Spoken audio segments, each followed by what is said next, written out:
my role as Head of Robotics, Automation and Virtual Reality at LMS at the University of Patras, I'm coordinating a group of highly skilled people on developing advanced solutions towards AI application in industry with special focus on human-robot collaboration.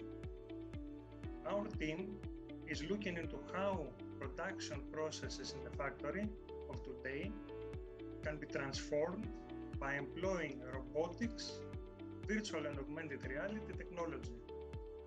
We are doing that working closely to industry people to identify and prioritize challenges that would advance industry competitiveness in terms of efficiency, environmental and social sustainability.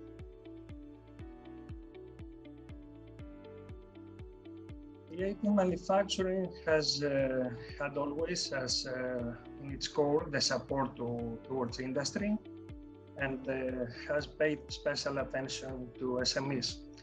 The key ingredient of VAT manufacturing towards supporting SMEs is the knowledge triangle integration approach.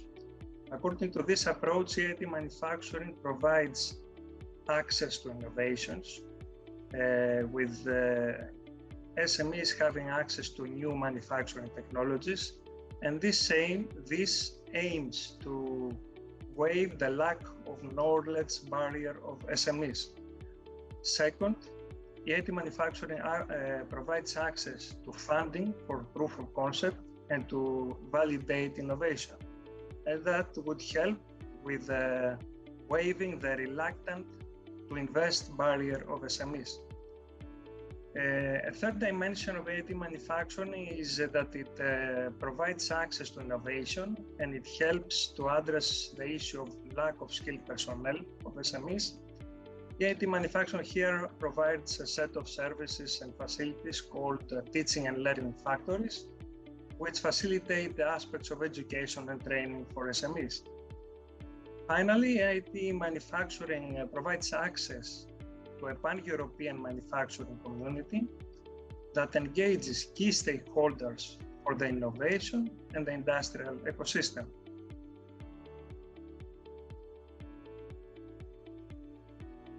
Right, INNOVEIT Athens is going to be a very interesting and rather unique event. INNOVEIT Athens will be actually followed by the inauguration event of the new VAT Manufacturing Co-location Center, Southeast, which is established in Greece.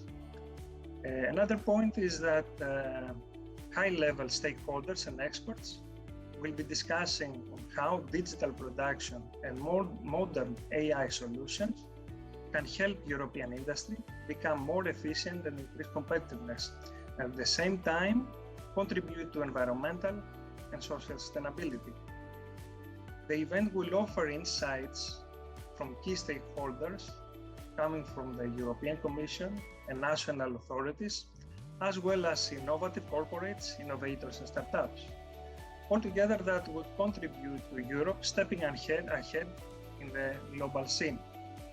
We really look forward to it and looking forward to the interactions with the participants.